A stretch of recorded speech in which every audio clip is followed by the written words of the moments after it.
Hist 3710, Nazism, Stalinism, and the Rise of the Total State. We have made it to the week 4 lecture, which is on the breakdown of liberal democracy in Europe. Now, normally I teach an entire module on this subject. Hist 309 is the breakdown of liberal democracy in Europe, which covers the material in this lecture in 11 lectures and 6 seminars. And I have this problem, of course, as you might imagine, of in what depth to go through this material, but I think I shall err on the side of brevity. And if there is any single point of this lecture that you think demands further elaboration, by all means get in touch, and I'm sure I can send you a rather substantial quantity of material. So I'll start with a bit of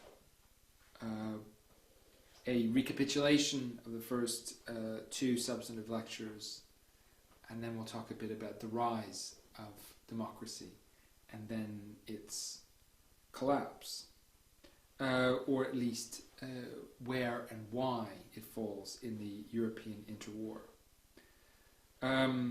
Okay.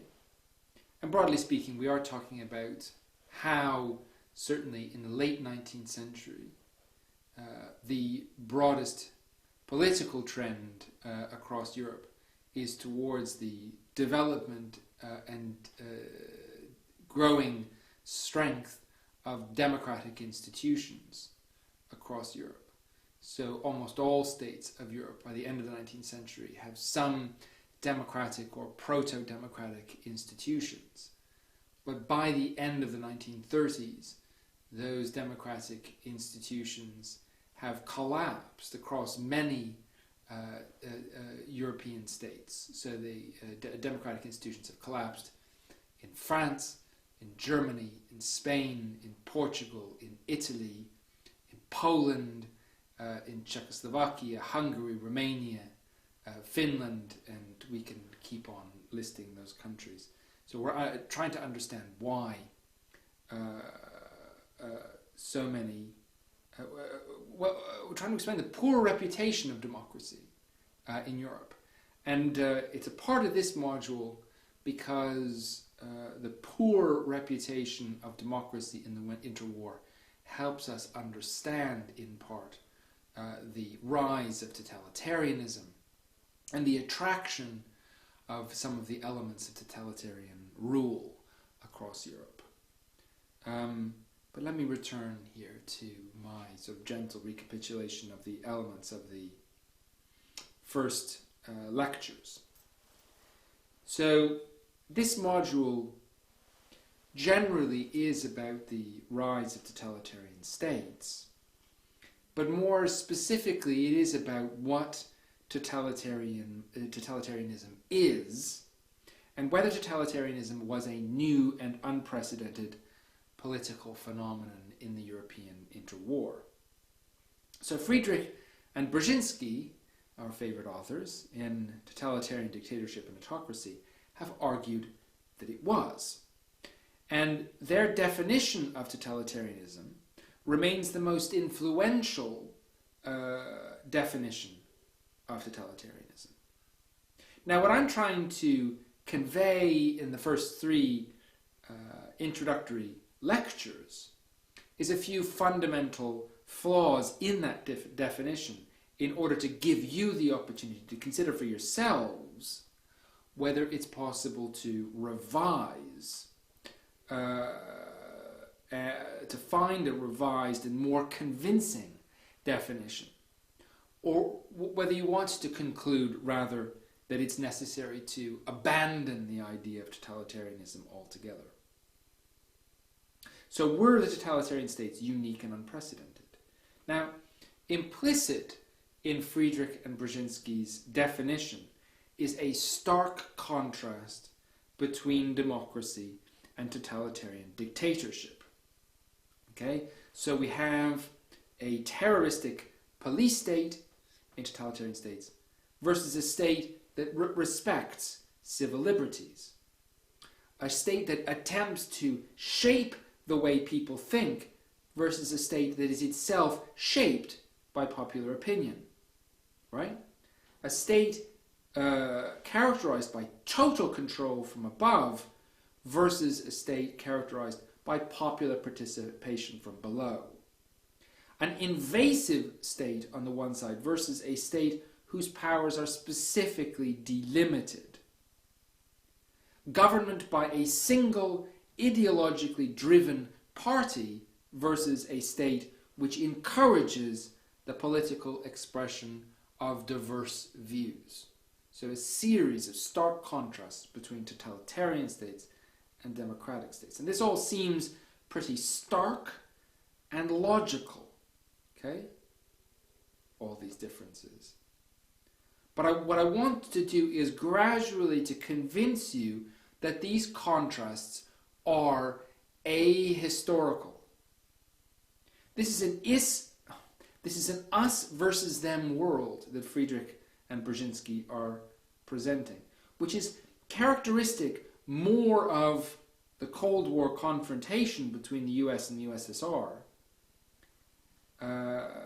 It tells us very little, by contrast, of the awkward realities of the European interwar, where the similarities were indeed uncomfortable. So the contrasts that Friedrich and Brzezinski present don't take account of the common roots of democracy and totalitarianism. And though we will continue to see very real differences between democratic and totalitarian states, we should, and I hope we will, see many uncomfortable parallels. So many, perhaps, that some of you may no longer see the basis for defining totalitarian government as a distinct political phenomenon. Now, in the first substantive lecture, we looked at the growing power of the state. And we saw that this was a process driven by economic change and military imperatives.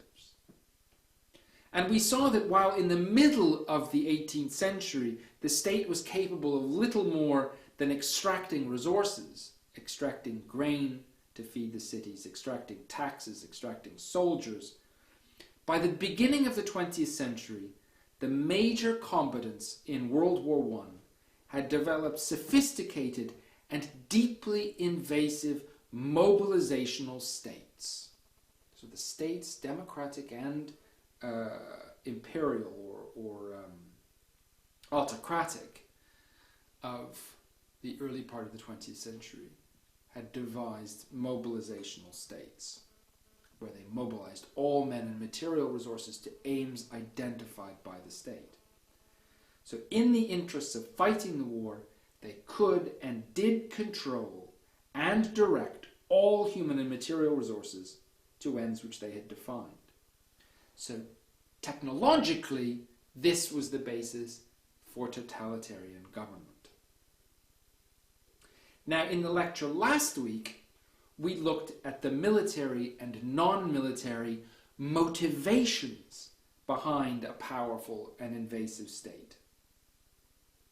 Not only did the developed and industrialized states want to be ready for war, but they saw real benefits in shaping the way the population thought and behaved.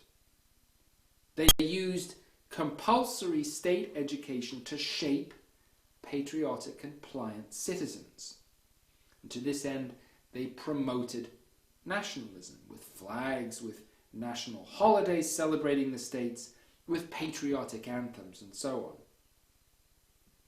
They sought to transform society and the economy in various ways, promoting the family, promoting hygiene and health, shaping cities, planning the economy, or at least restraining the ill effects of unrestrained capitalism.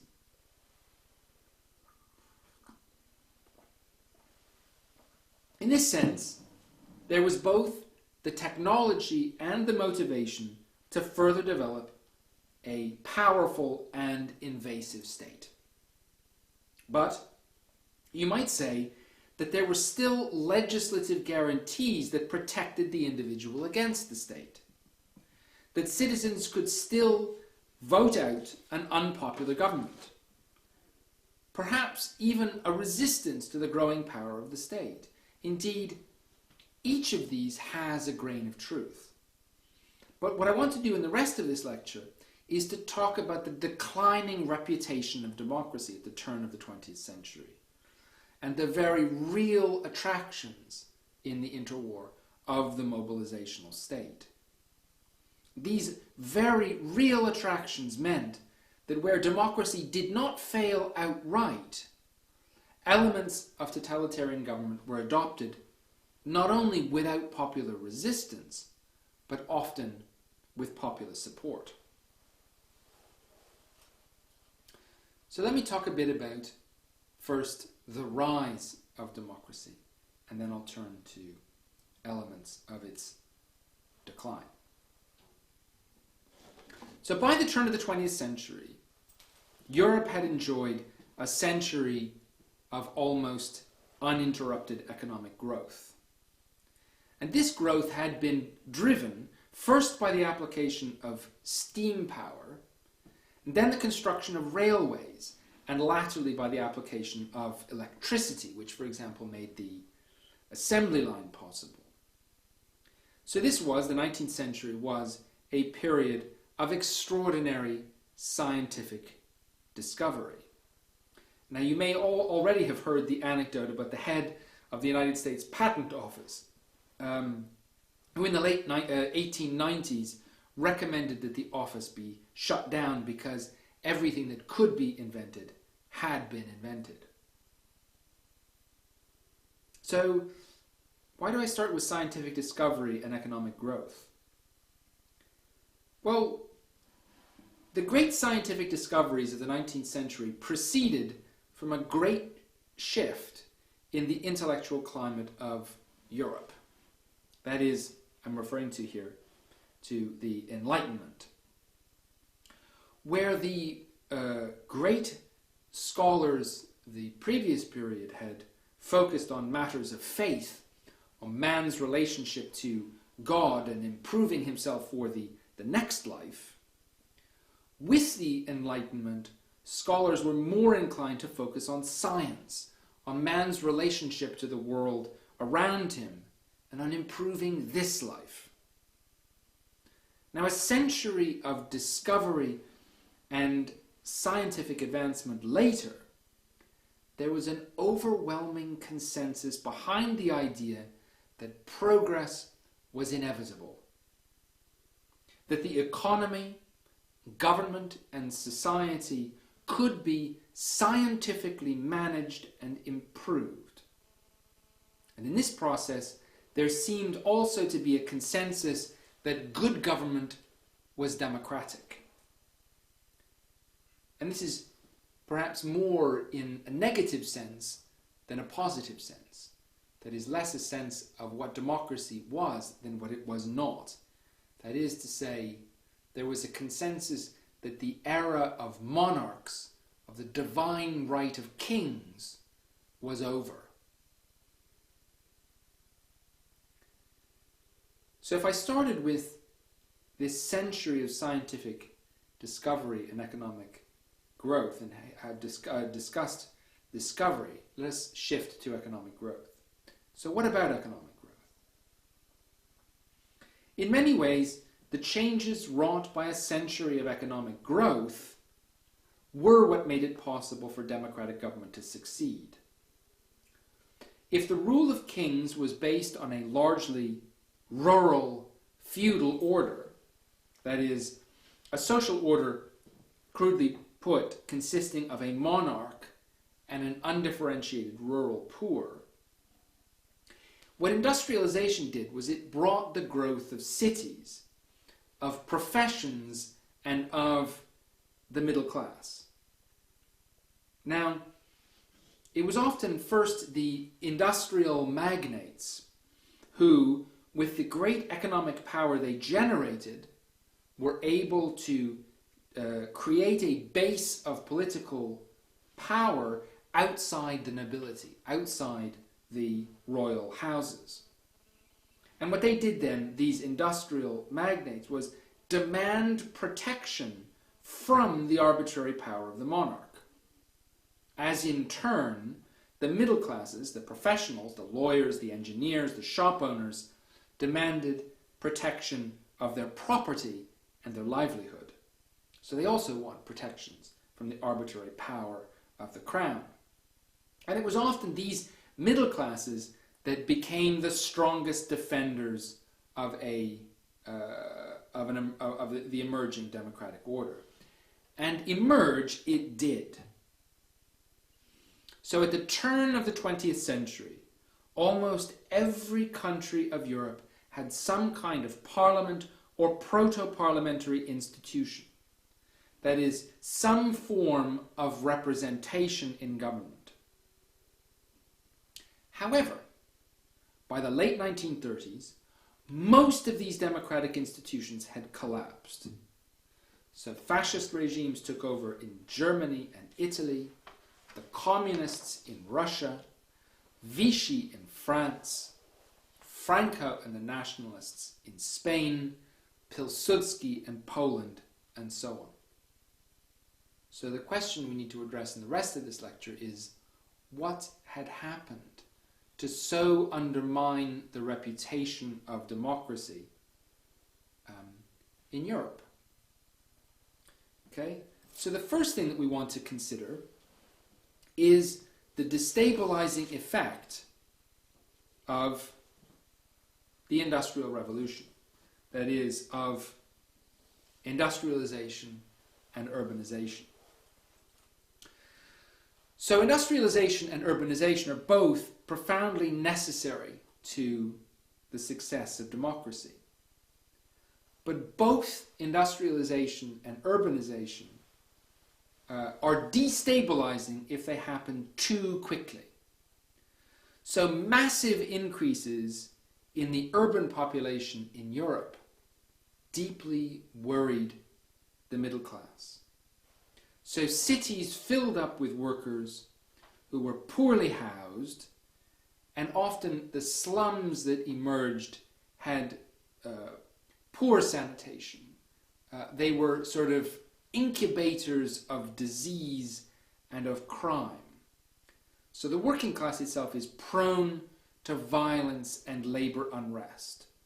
And there is substantial evidence of rising crime rates.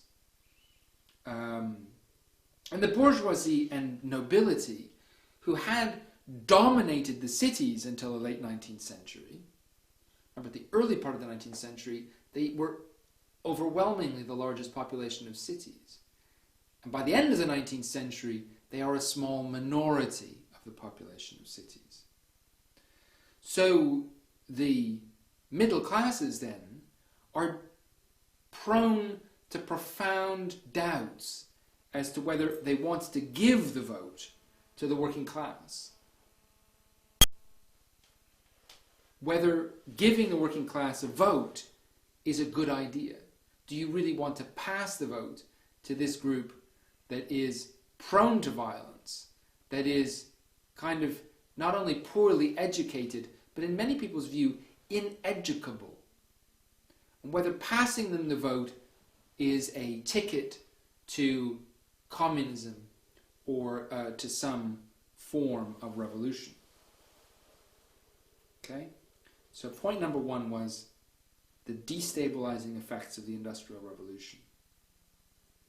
Second point I would make is about the power of old elites, the persistent power of old elites. And the persistent power of the old elites constituted a limit to the development of the democratic order, particularly in places like Italy, Germany, Spain, France, and perhaps even Great Britain. So the thing we have to remember here is that at the end of the 19th century, universal suffrage is very much the exception. So there can be and were qualifications on the vote. That is, they could be by age, by property, and by education, for example. So suffrage throughout Europe tends to be limited. So in the case of Italy, there were property qualifications. But there's another qualification, and that is through Europe, there are, within democratic institutions, upper houses and lower houses to parliament, okay, where the old elites dominate the upper house. In the case of Great Britain, we're talking about the Lords and the Commons. In the case of Germany, we're talking about the Bundesrat and the Bundestag, where the Bundesrat is the upper house. And basically you have a situation in which in Germany and Great Britain, the old elites controlled the upper houses of parliament. And those upper houses could and did control the power of the more broadly representative lower house. So you had a situation in which old elites could and did undermine democracy in Europe. And we have to think about how this happened concretely in Italy, in Germany, in Spain, in France. Okay, and we don't really have the time to go into this in any great depth, but I could give you my lecture notes if you're interested in that particular subject. But certainly old elites do undermine democracy in different ways in different places. The church plays a big role in Italy. The army plays a big role in Spain, and so on. Okay, so the persistent power of old elites is a further explanation for the decline of liberal democracy in the interwar. And then we can talk about, our third point here will be the intellectual atmosphere at the turn of the century. So we're talking about a sort of a cultural crisis. We can talk about it in terms of cultural pessimism. We can talk about it as a fear for the decline of Western civilization that associates democracy with that threat. And let me go into that in some greater detail, because it's less intuitive than, for example, this issue of the power of old elites. Now, to give you that detail, in part, the key Enlightenment idea was that there existed a rational, logical explanation for all processes. Okay? And what's happening at the turn of the century is that science is itself undermining what is a complacent faith in reason. Okay? And in a sense, I suppose, this starts in 1859 with Charles Darwin. And Darwin publishes in that year a controversial and path-breaking work, The Origin of the Species, that presents a theory of natural selection. Now, without going into too much detail here, his story of the manifest sort of variations inherited by the offspring from their parents seems to refute the idea of a purposeful direction in nature. Okay?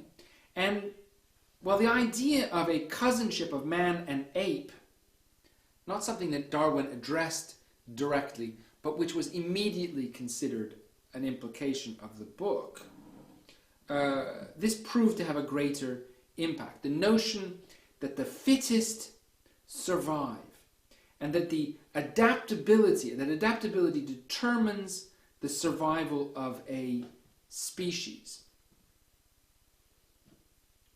In other words, two things that are happening here that are very important, okay? One is that whereas there had been this faith that human reason explained the evolution of man and of human civilization, human reason seems to be playing only a very small role in Darwin's vision of the emerging dominance of the species. And in fact, what we see is that Darwin's theories are aggressively taken up by others who focus on this idea of the survival of the fittest. And particularly for them, they focus on notions of racial and genetic fitness. So these are people who are developing theories of racial and national hierarchies. And there is a growing obsession with national strength and national fitness. And now, I mean, we can get into the specific politics of a competition for dominance in Europe in the late 19th century. So there is a rising Germany. France had dominated the continent through much of the first half of the 19th century. Germany is beginning to contest that dominance, most obviously in the Franco-Prussian War of 1871. Germany is nascent, France is catching up, and of course this obsession with fitness becomes very important, okay? And where does the population locate fitness, and where does it locate a lack of fitness? And here the concern is democracy, by giving power to this ill-educated, perhaps ineducable, unsanitary working class, is a source of grave concern. Now let me continue thinking about how Darwin's ideas then are developed in the public imagination. Okay? And let me shift to the figure of Sigmund Freud. So here we're talking about the founder of psychoanalysis. Now, the founder of psychoanalysis, Sigmund Freud, is playing an equally important role in this process. So he wrote a book called The Interpretation of Dreams in 1900, in which he presents a notion of the human mind divided between the conscious and subconscious, between the ego and the id, in which the subconscious, driven by guilt, by anxieties and sexual urges, had a substantial influence on the conscious. Now what's striking here is that in Freud's opinion, the deepest springs of human thought and action lay below the level of the rational, conscious mind. And this is, I suppose, on the most abstract level, it is reducing the domains of rationality. So we go back to the Enlightenment, to this 100 years of faith in reason as the engine of human progress.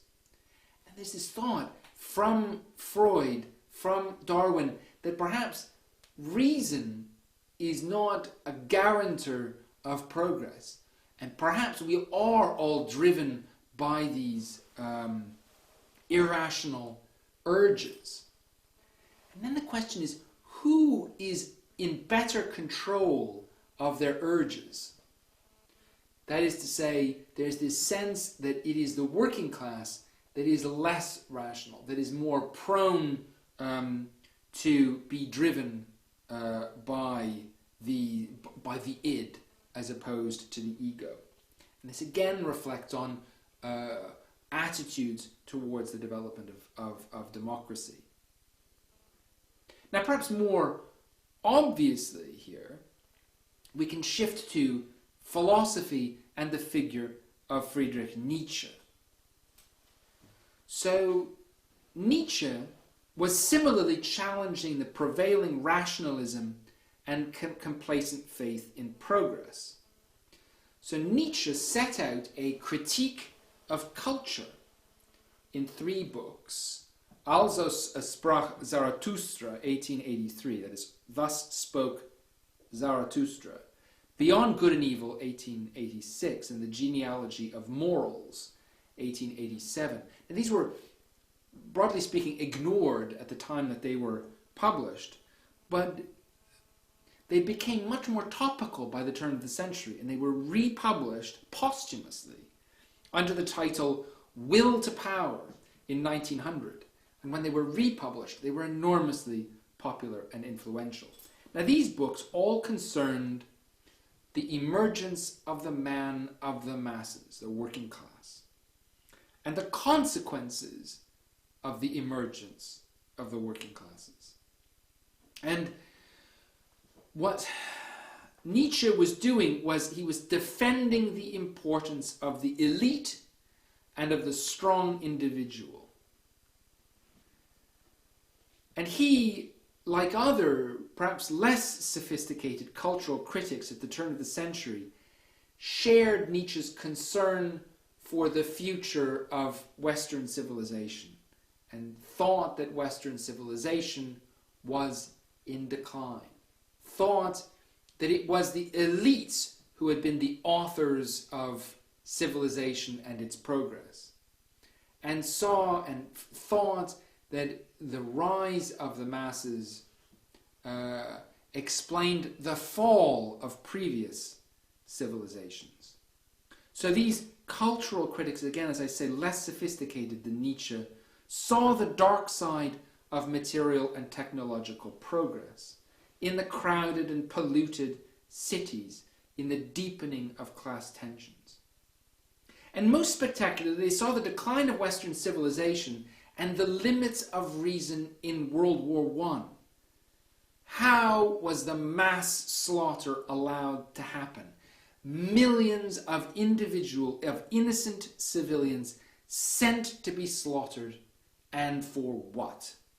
Surely that was the best evidence that the progress of Western civilization was not inevitable. And if you want to look at the sort of typical works of these cultural pessimists at the time, those who were sort of predicting the decline of Western civilization, I would encourage you to read, among others, Oswald Spengler, who wrote a book called The Decline of the West, published in 1918.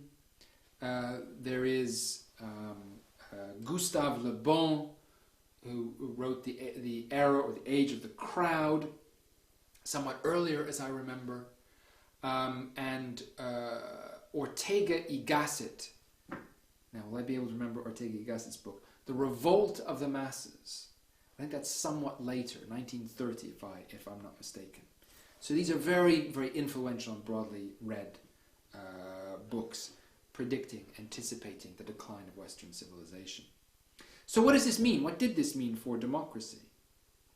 Darwin, Nietzsche, Freud, and these others I mentioned at the turn of the century all contributed to a fundamental questioning of the Enlightenment project, rather. A questioning of the inevitability of progress and the capacity of human reason to guarantee that progress. So the turn of the century marked a period of great cultural pessimism, and World War I seemed to confirm that slide, the decline of Western civilization. So how was that slide to be reversed? And many, like Nietzsche, saw the culprit for contemporary degeneracy in the advent of mass society, in the development of democracy itself. Now, the fourth point that we need to look at in considering the decline of democracy in the interwar is the Depression, is the economic crisis of the late 20s and the 1930s, and the extent to which the decline of liberal economic order could be contrasted to the extraordinary dynamism of the totalitarian states in the 1930s, that is, particularly that of the Soviet Union under Stalin and Nazi Germany. For that, we need to link back to the big question, right? So in the interwar, there was the power, the technology, and the will to replace democracy with an invasive and all-powerful state. So totalitarianism wasn't always seen as something odd and evil, but rather as a compelling example of an alternative. So many people, in many ways, saw totalitarianism as the positive future of all mankind. And each of the fields of state intervention that we will be exploring later in this module, right, whether we're talking about the state and scientists, or the state and artists, the state and youth, the political police, and so on, democratic states were learning from totalitarian states and vice versa. And this is not to say that totalitarian government was not unique and unprecedented, but the picture is perhaps murkier than Friedrich and Brzezinski would have us believe. And I think I'll leave it there. So see you next week.